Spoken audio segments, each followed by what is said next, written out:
Note, I would like to call upon our next speaker, who has worked as an interfaith project manager in Uniting Church, coordinated the Muslim Leadership Program with the Islamic Council of Victoria at the La Trobe University, and works on reconciliation and peace-building activities at every opportunity.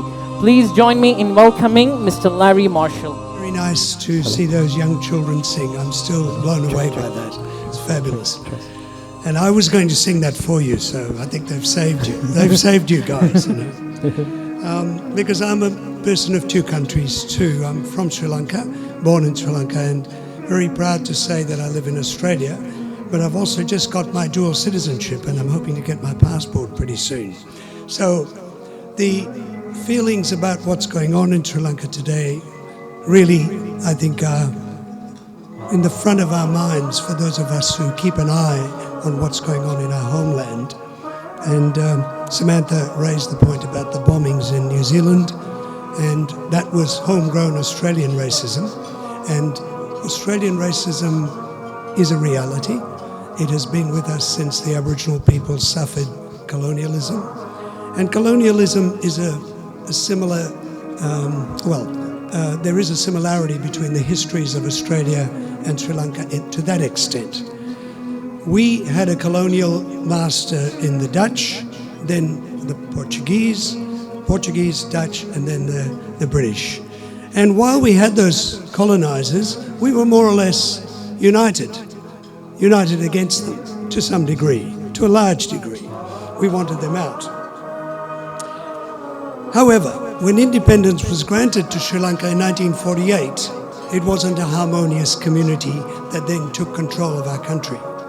Again, the divisions between majorities and minorities began to take place, and politicians raised their ugly heads and helped us to be a divided country, and in the end, a country at war for nearly 25 years, where 100,000 people died. So, to unite us again, I have to turn to the World Cup of Cricket, where Sri Lanka just beat England, and every Sri Lankan on the planet was just jumping with joy. And it shows that the things that unite us are far, far greater than the few things that divide us. They're far greater.